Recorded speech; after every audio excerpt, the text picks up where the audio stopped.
Cannabis, once considered taboo, is now mainstream. Two varieties of cannabis, hemp and marijuana, are grown to produce different things. Hemp has become a major cash crop across the country. Marijuana is still illegal in Georgia, but decriminalized in some cities. Now here's where it gets tricky. The Farm Bill opened the door for hemp by removing it from the definition of marijuana. Those smoke and vape shops you see in so many strip malls, they're allowed to sell products made from hemp, but not marijuana. However, both can be intoxicating. Join me as I break down the differences that can keep you and your family safe in this series entitled Going Green.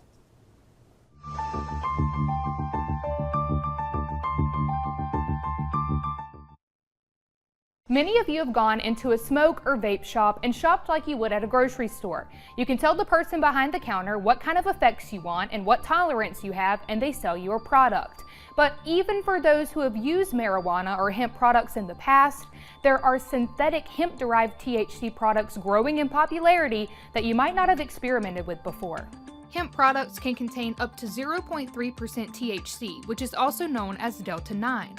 Delta-9 THC is the natural psychoactive compound found in marijuana, but other hemp-derived compounds like Delta-8 are not currently regulated. Some are produced synthetically through chemistry. We do play in one of the synthetics, Delta-8, because I do see research going back to Dr. Raphael Mechoulam, who identified Delta-8 as a cannabinoid within the system and how it interacts with our endocannabinoid system. It's a CB2 receptor THC, and so it works more in your peripherals versus a Delta-9, which is more of a CB1 receptor in your neurologic. What are the dangers? What are the pitfalls? Getting too high. I can tell you, you're not going to get in your car and you're not going to drive. You're not going to go keep the bananas. You're not going to get in a fight or anything. You're probably going to sit there and just wait till it gets over. In October of 2024, Georgia required all products have a certificate of analysis from a DEA-approved lab.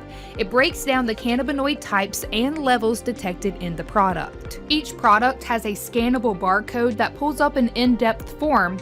That label is astronomical. I mean, I don't know what I'm looking at, to be honest with you. I'm seeing all the, like you said, cannabis compounds on there and their perspective, levels, but how do I know what I'm consuming as just someone who's, I guess, not as educated or informed in this industry? I think you have to educate yourself before you jump into something. You can't go in there blindly. You can't go into a gas station, a head shop, a store like mine, or whatever it is.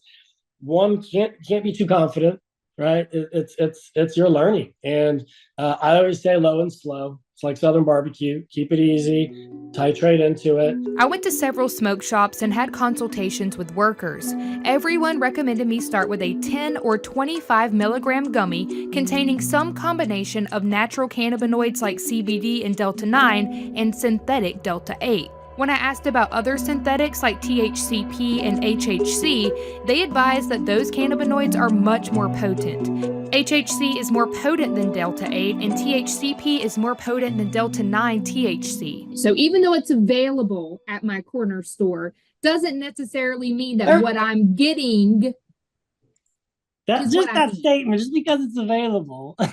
Right. Just because it's available doesn't mean that I should partake, per se. There's a massage parlor right up the street. I don't know what they offer, but just because it's available doesn't mean I want to ruin my marriage. I mean, just because it's available doesn't mean you have to do it. The most recent hemp legislation also banned hemp-infused foods besides gummies and raw hemp flower from being sold in the state. Hemp flower contains another cannabinoid called THCA, or THC acid. When heated or smoked, THCA becomes THC and can push the flower over the 0.3% threshold. Everyone in our industry, their business has been cut in half since last October. Some of us can survive. Some of us will have to shut some stores down. Some of us will have to do some things that we wouldn't want to do as we were growing businesses. I went from being an employer of many, many individuals, and I've cut that down quite a bit. That stinks. Since hemp farmers like John Downs from Upson County are no longer able to sell their raw flower to stores, and because there are so few hemp processors left in the state, the question they're left with now is, where does this plant go? Tomorrow, find out what hemp farmers and retailers say they need to stay afloat given these new regulations on flower, and what legislators are doing at the state and federal level to limit synthetic cannabinoids.